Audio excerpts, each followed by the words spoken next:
Olá, meu nome é Vinícius e eu pretendo fazer uma pequena indagação aqui sobre esses violões de fibra de carbono.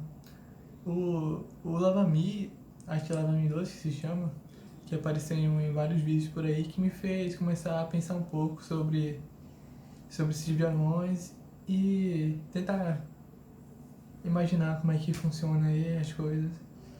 E tipo, a fibra de carbono e a madeira apresentam algumas características e acho que vale a pena uma discussão sobre isso. Eu não estou dizendo aqui que eu vou me basear num fato ou num estudo, eu vou me basear em conhecimentos comuns e tentar chegar a uma conclusão. Nem que eu espero ter uma certeza aqui, né? Logo deixando isso claro. Mas eu vou tentar chegar numa conclusão. Então, a madeira e a fibra de carbono são materiais que possuem diversas semelhanças. Eu vou começar com a composição química do material, né? Os dois são formados majoritariamente por carbono. E são materiais que eles são compostos de fibras. Eu vou dar um exemplo aqui. Digamos esses meus 4 dedos aqui. Posso falar que eles são 4 fibras. Então, é assim que você vai encontrar a madeira e a fibra de carbono. O que acontece com materiais em fibras? Eles têm força, eles resistem muito mais num sentido de direção do que em outro. Por exemplo, se eu puxar meus dedos assim, eles não vão sair da minha mão. Mas se eu puxar eles assim, ó, é muito fácil de eu separar os dedos um do outro. E é basicamente isso que acontece com a madeira e a fibra de carbono. Então, o que é feito se você quer aumentar a resistência da fibra de carbono e da madeira? Você pega camadas e cola uma em cima da outra com as fibras em direções diferentes. Por exemplo, esse aqui é um sentido de fibra, onde estão meus 4 dedos, e eu tenho outra camada de fibras. Então, em vez de colocar na mesma direção, eu coloco a 90 graus uma das outras. Então eu vou ter uma fibra que resiste eu vou ter um material que resiste a forças tanto nesse sentido quanto nesse, ok? E quando você faz isso com madeira, você não tem mais madeira, porque você tem 2 camadas com cola e tal, você chama isso de laminado. E quando você usa, e não é indicado para você usar num instrumento, primeiro porque pode se desmanchar quando é uma cola de baixa qualidade e tal, e segundo que não apresenta as melhores características sonoras. Então, e o violão de fibra de carbono, né? Qual é a diferença principal da fibra de carbono para a madeira? É que, primeiro, fibra de carbono não pode vir em um formato maciço, como vem a madeira, sempre vai ser em formato laminado, e apresenta uma resistência muito maior do que a madeira. Então é muito mais difícil de você dobrar a fibra de carbono em relação à madeira. E tendo isso em vista, essas informações que eu acabei de falar, nós vamos para um violão de fibra de carbono contra um violão de madeira, né? Então, o que bem faz uma primeira questão vir à minha cabeça é o seguinte: a fibra de carbono é um material muito resistente, em que é muito difícil de você dobrar esse material. Ou seja, é muito difícil de fazer esse material vibrar, que é o que você deseja de um tampo de um violão.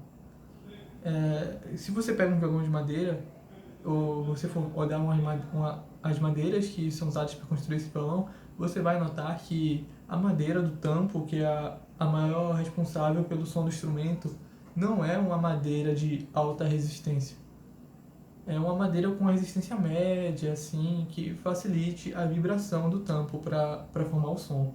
As madeiras com maior resistência são encontradas no braço e na escala do instrumento, como ébano e maple, ou cedro, né? E onde eu quero chegar com isso? Que é muito estranho você usar um material com tanta resistência contra a fibra de carbono para fazer o tampo do violão.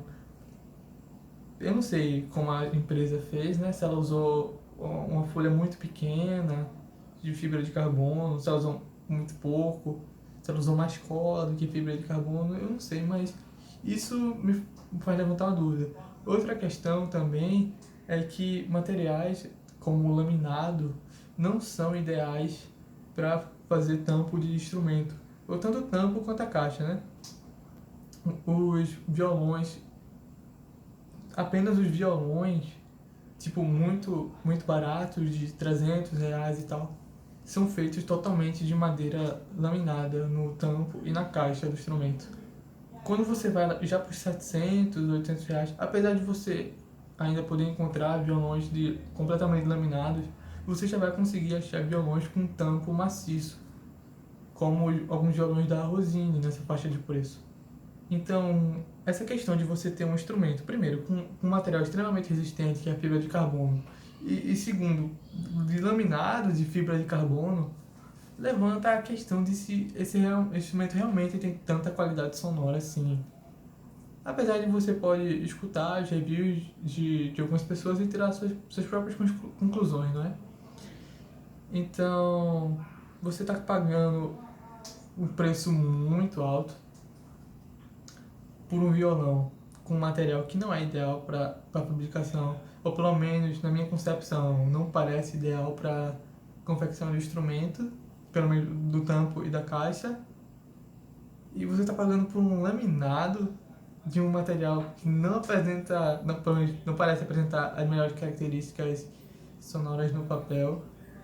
Aí eu ainda fui estúpido de pensar, bom, pelo menos o braço do violão deve ser de fibra de carbono, né? Então não vai correr risco de acabar quebrando a mão, sabe? Quebrar a mão do braço, como acontece em vários instrumentos que tem o braço desse tipo.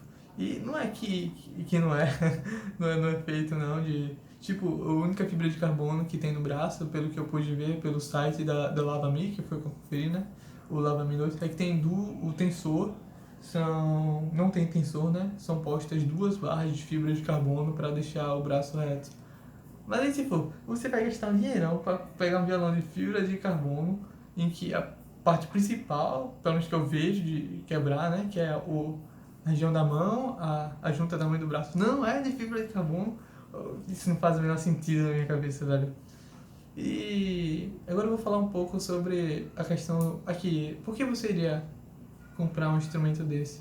E o que eu vejo na gringa é que se você mora numa região que tem um clima muito frio ou tipo muito quente, quanto muito frio e quanto muito quente. Por exemplo, se é um clima muito frio e sua casa tem que ter aquecimento, então esse é um ótimo violão para você de fibra de carbono, porque ele não, a madeira apresenta sensibilidade em questão do ambiente. E o mesmo pode ser dito por um ambiente muito quente. Se o ambiente está muito quente e você precisa de resfriar sua casa, então esse é um instrumento indicado para você. Eu não sei como funciona nas outras regiões do Brasil, mas eu acredito que seja pelo menos muito semelhante aqui né, em Pernambuco, onde eu vivo, né? Mas as casas, elas não apresentam climatização em relação ao ambiente. Não é como no Canadá, que a casa apresenta isolamento para a região de fora, né? As casas são abertas, então, principalmente eu que vivo próximo ao litoral, né? Eu não tenho... o clima aqui não varia de forma brusca e o clima da casa não é diferente do clima lá fora. Então, é uma...